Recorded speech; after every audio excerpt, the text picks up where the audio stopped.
नमस्ते। उत्तराखंड का एक और बहुत प्रसिद्ध मांगल है। आप उसको सुनेंगे तो आपको बहुत अच्छा लगेगा और उसका जो सार है उसको अगर आप समझेंगे तो आपको इन मांगल गीतों से बहुत प्यार हो जाएगा। दे द्यावा बाबाजी, दे द्यावा बाबाजी, कन्या को दाना, दे द्यावा बाबाजी, कन्या को दाना है। हीरा दाना मोती दाना सब कोई देला, हीरा दाना मोती दाना सब कोई देला, को भगवान देलो कन्या को दाना है।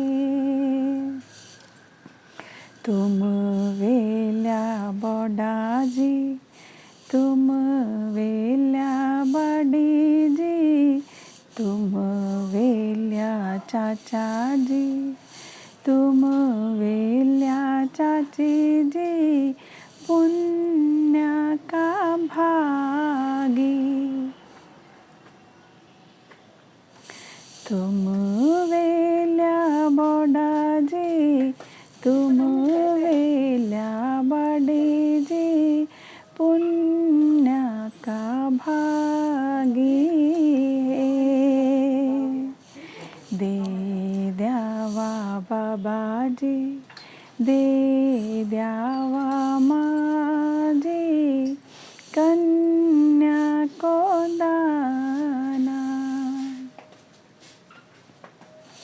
भूमि दाना भूमि दाना हर कोई दे लो, भूमि दान हर कोई दे लो, को भगवान हो लो पुण्य का भागी है।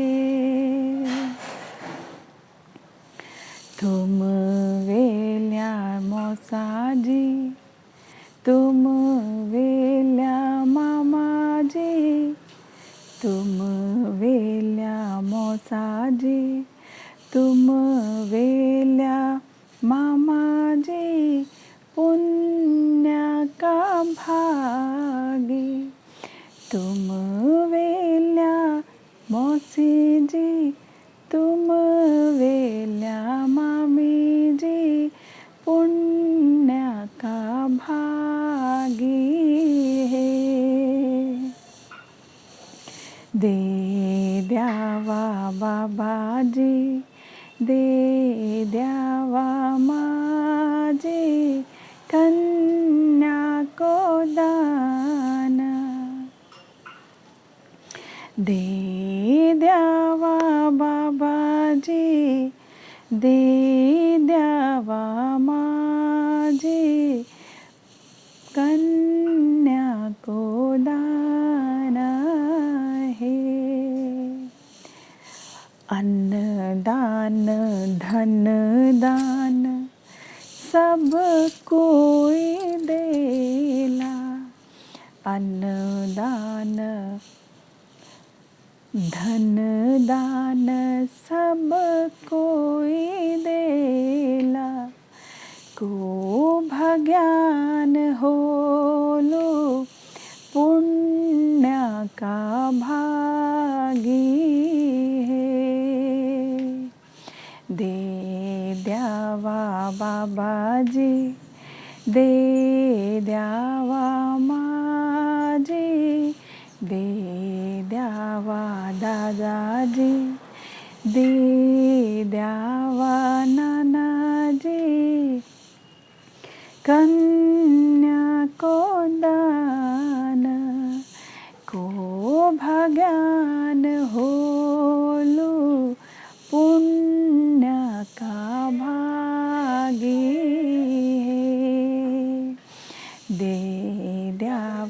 दादीजी दे द्यावा नानीजी कन्या को दान को भाग्यान देलो कन्या को दान है।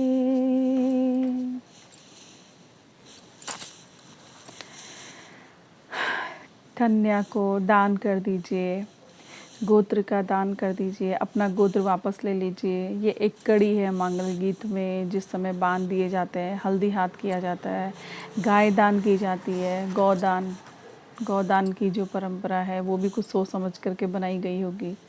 गौ माता को तो वैसे भी बहुत बड़ा माना गया है कि 33 करोड़ देवी देवताओं गौ माता में निवास करते हैं। बाबा जी यानी पिताजी, माँ जी यानी माँ। आप लोग अपने बेटी का दान कीजिए, बेटी को दान दीजिए, है ना। और कौन भाग्यवान होगा जो ऐसा काम करेगा, जो इस पुण्य का भागी होगा।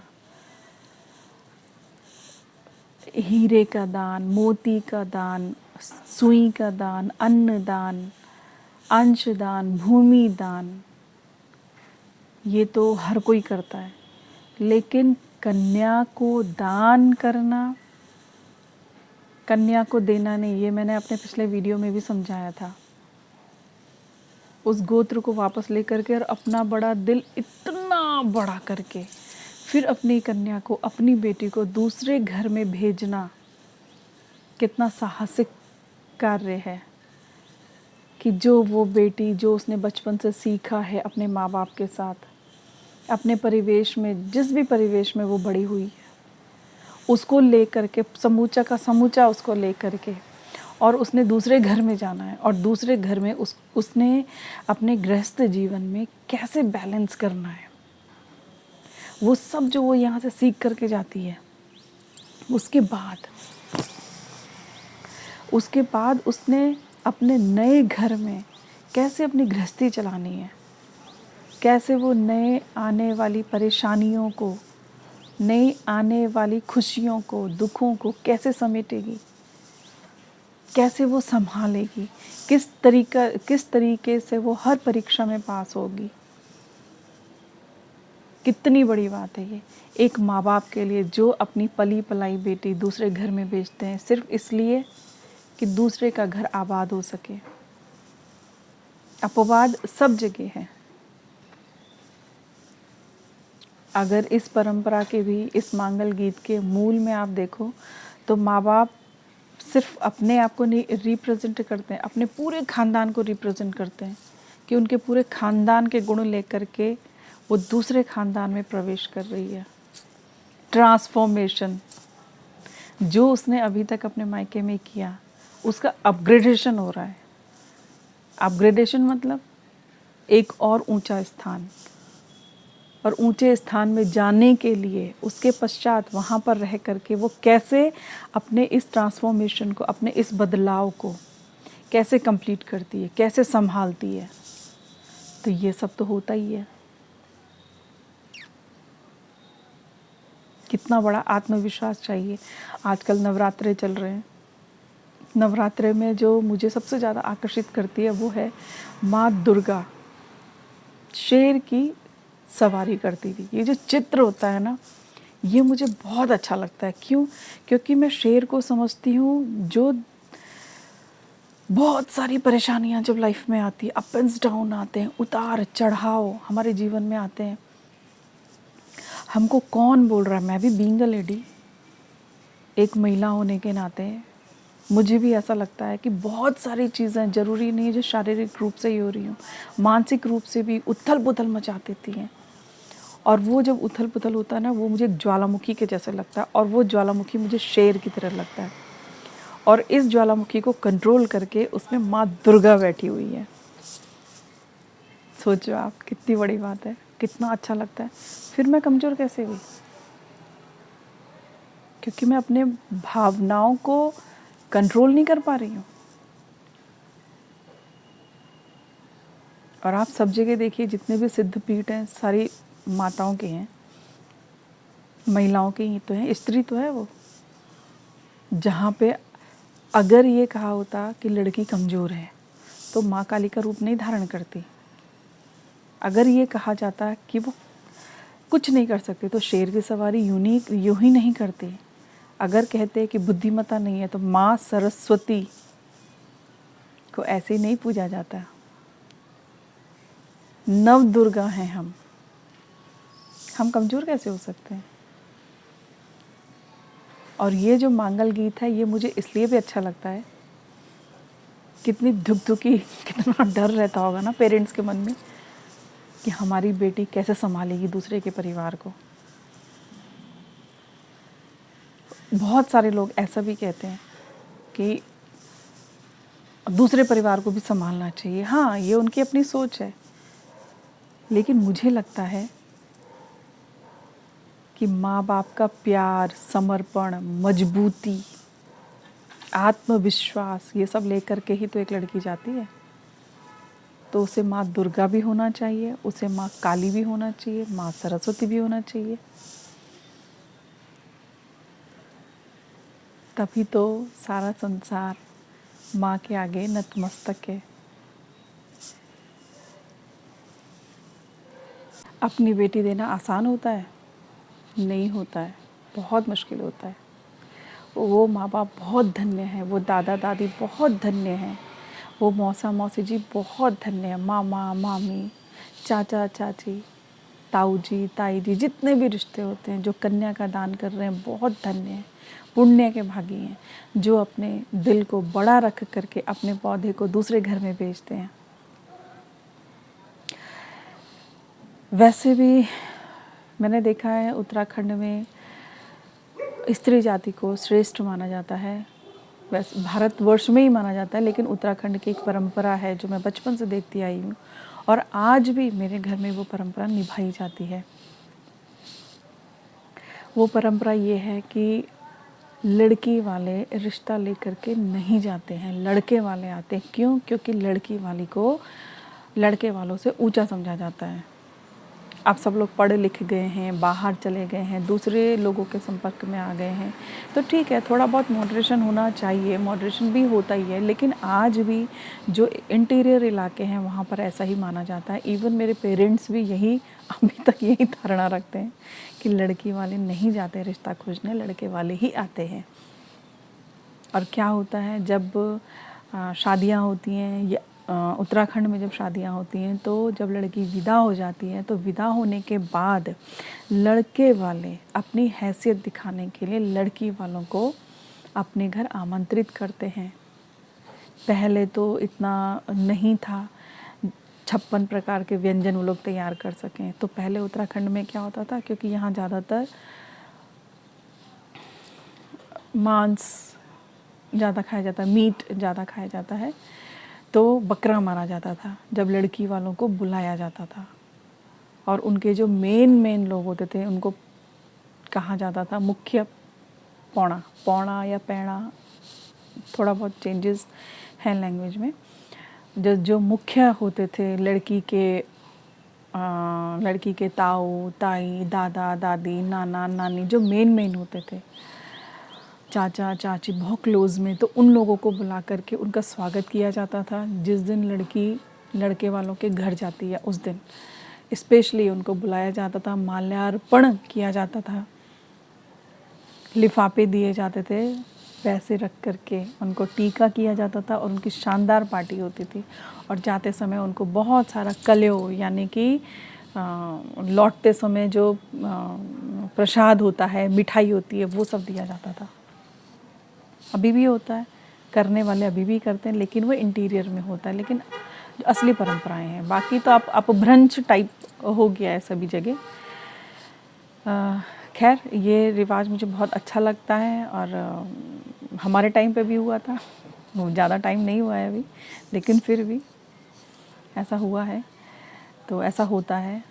बहुत सम्मान के साथ जब लड़की अपने ससुराल जाती है, इतने 250-300 हज़ार लोग जब उसको लेने के लिए जाते हैं, तो उसके बाद भी स्पेशल गेस्ट बुलाया जाता है लड़के वालों के घर पर, उनकी पूरी पार्टी की जाती है, ये बताने के लिए कि आपने अपनी बेटी बहुत अच्छी जगह दी है, हम भी आपके हैसियत के ही लोग हैं और हम आपकी लड़की को बहुत अच्छे से पाल सकते हैं, बहुत अच्छे से रख सकते हैं। और आज भी इसके अलावा आज भी कुछ परंपराएं हैं, जैसे कि जो लड़की के जो पेरेंट्स होते हैं, क्योंकि उनको ऊंचा माना जाता है, तो लड़के के पेरेंट्स या लड़के के साइड वाले लड़की के माँ बाप के, दादा दादी के पैर छूते हैं। और ये परंपरा तो मेरे घर में आज भी मनाई जाती है। जो मेरी बड़ी ननद हैं, उनकी जो सास जी हैं, वो आज भी, वो उम्र में मेरे mother in law father in law से बड़े हैं, लेकिन वो जब भी आते हैं, जब भी मिलते हैं, पैर छूते हैं। मेरे ननिहाल में ये परंपरा मैं बचपन से देखती आ रही हूँ। जब मेरी नानी जी की साइड के या मेरे मामी जी की साइड के लोग आते थे, तो मेरे नाना जी साष्टांग प्रणाम करते थे, साष्टांग, कि आपने अपनी बेटी हमको दी। और जब मेरी नानी के भाई आते थे, तो मेरे नाना जी तो रास्ते से ही उनको साष्टांग प्रणाम करते थे। तो मैं तो इन्हीं परंपराओं में पली बढ़ी हुई हूँ। अगर मैं इन परंपराओं का उल्लेख करती हूँ या मैं इन परंपराओं के बारे में बताती हूँ, तो क्योंकि मैं ये देखती हूँ, इसलिए मैं बता रही हूँ। तो आज भी ऐसा है, आज भी मनाया जाता है हमारे परिवारों में। तो बहुत अच्छी परंपरा है ये, बहुत अच्छी। उत्तराखंड में आज भी दहेज को लेना देना अच्छा नहीं समझा जाता। मैं फिर कहूँगी अपनी बात को कि हाँ, सब लोगों के साथ मिल कर के लोग इनडायरेक्टली हो गया है, लेकिन जो मूल है, मूल में यही है कि दहेज को लेना अच्छा नहीं माना जाता है। मुझे अच्छे से याद है, जब मेरे रिलेशन में मेरी कज़िन की शादी हुई थी, तो उन्होंने बहुत सारा दहेज अपनी हैसियत के अनुसार दिया था। दहेज मतलब घर का सामान, कैश नहीं, कैश नहीं, वो सब सामान जो लड़की को दिया जाता वो सब दिया था। तो उसके रिश्तेदार, मुझे अभी भी याद है, उन्होंने उसको टच करके, उसको बोल के, उसको बातें पूछ पूछ के उसको परेशान कर दिया था। और सब जगह यही हुआ था कि लड़की में कोई कमी है या लड़के में कोई ऐब है, इसीलिए लड़के को इतना सारा दहेज दिया गया है। नहीं तो अगर लड़की सही होती या लड़के में कोई कमी नहीं होती, तो उसको इतना सारा दहेज क्यों मिलता। तो पहले के लोग ये बात नहीं समझ सकते थे। अब ये है कि हम लोग हाँ, दुनिया के संपर्क में आ गए हैं, ज़्यादा पढ़ लिख गए हैं, तो समझ में आ गया है लोगों को कि भाई अगर कोई पेरेंट्स अपने माँ बाप की अपने बच्चों की हेल्प करना चाहता है उनकी गृहस्थी बसाने में, लेकिन वो दोनों साइड का बराबर होना चाहिए, तो उसमें ज़्यादा मज़ा आता है। ऐसा नहीं होता है, ऐसा नहीं होना चाहिए कि भाई लड़की वाले हैं तो वो सारा दहेज देंगे, नहीं। तो उत्तराखंड में आज भी ऐसे लोग हैं जो इस चीज़ के बारे में बात ही नहीं करते हैं। और अगर कोई मुझसे ये कहे ऐसा नहीं होता है, तो मैं उससे क्या कहूँ, क्योंकि मैं तो खुद इसका उदाहरण हूँ। मेरे परिवार में जितनी शादियाँ हुई हैं सब ऐसे ही हुई हैं। आपस में कम्युनिकेशन होता है, आपस में अंडरस्टैंडिंग होती है, लेकिन स्पेशली दहेज लिस्ट बना करके लेना नहीं, वो उत्तराखंड में आज भी नहीं है। जो ओरिजिनल होंगे पहाड़ी, ओरिजिनल उत्तराखंडी होंगे, वो आज भी दहेज का विरोध करते हैं। तो है ना ये परंपरा अच्छी, बहुत ज़ोरदार। आप समझिए इन परंपराओं को, बहुत अच्छा लगेगा। Thank you so much. नमस्ते।